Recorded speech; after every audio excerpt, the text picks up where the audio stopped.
Поврзаноста на медиумскиот мрак и корупцијата, односно личното богатење на главните медиумски протагонисти на Никола Груевски, се уште една причина зошто се потребни реформи во медиумите.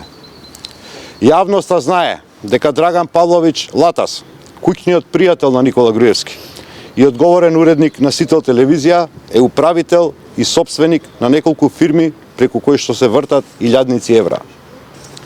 Но, зошто сите фирми кои што беа заедничка сопственост на Латас и Ивона Талеска со седиште на градски стадион без број, каде што е и седиштето на Сител телевизија, се неактивни. Линеа Медија ДО Скопје неактивна. Тотал маркетинг агенција Доел Скопје неактивна. Смарт Аналитикс Скопје неактивна.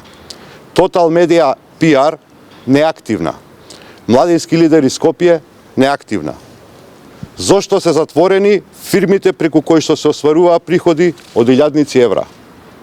Например, Тотал Маркетинг Доел Скопје, каде што управител е главниот и одговорен уредник на Сител телевизија Драган Павлович Латас, со 0 вработени, во 2011 година остварила приходи од 264.000 евра.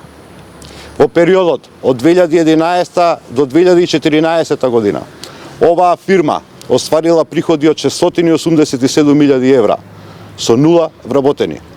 Што крие уредничкото дуо од Сител телевизија?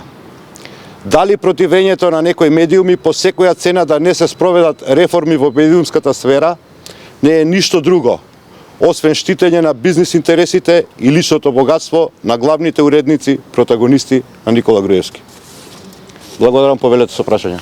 За Уставниот суд негова реакција или не? Ми беше вчера. Одлуката на Уставниот суд всушност е потврда на ВМРО-ДПМН дека ги крадело изборите во изминатиот период. ВМРО-ДПМН е единствената политичка структура во Република Македонија која што има политички интерес да биде донесена одлука за амнестија на изборниот криминал.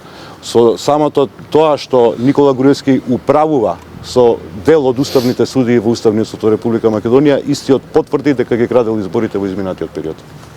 ДИК не успеа да си ја заврши работата, не успеа да заврши совпрстената проверка, односно дојде до податоци кои очигледно се фрапантни, неколку стотици илјади несовпаѓања има.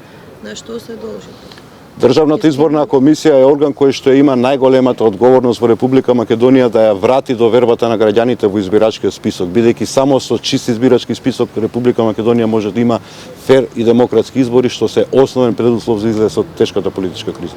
Кој е ставот на партијата за новото мислење на Венецијанската комисија за законот за заштита на приватноста и забелешките? Одредбата од преодните одредби од законот за заштита за бомбите, така наречен, беше инсистирање на Социјалдемократскиот сојуз, бидејќи во тој период сметавме дека она што е јавен интерес на граѓаните на Република Македонија не може да биде предмет на необјавување. Секој оној кој што е дел од јавниот политички живот, особено носител на високи државни функции, мора да сноси одговорност за своето работење и баш заради наше инсистирање таа преодна и завршна одредба дека тој закон ќе стапи на сила откако ќе даде мислење Венецијанската комисија и беше ставен во законот. Она мислење кое што го има дадено Венецијанската комисија во целост кореспондира со ставот на Социјалдемократскиот сојуз на Македонија, тоа е дека носителите на високи државни и политички функции во нашата држава ќе мора да сносат одговорност за своите дела, односно недела, односно кривични дела во изминатиот период. Во Република Македонија еднаш за секогаш мора да почне да владее правото, мора да се почитуваат законите, мора да има одговорност за сите криминални действија. Европска Република Македонија е таква држава за која што Социјалдемократскиот сојуз на Македонија се залага и за која што ќе се избориме заедно со нашите граѓани. Дали тоа значи дека во иднина може да очекуваме повторно објавување на бомби? Како дел од политичкиот договор од Пржино е да не се објавуваат понатаму бомбите и знаете дека ние веќе немаме таков тип на материјали, бидејќи сите се предадени во специјалното јавно обвинителство. Меѓутоа тоа е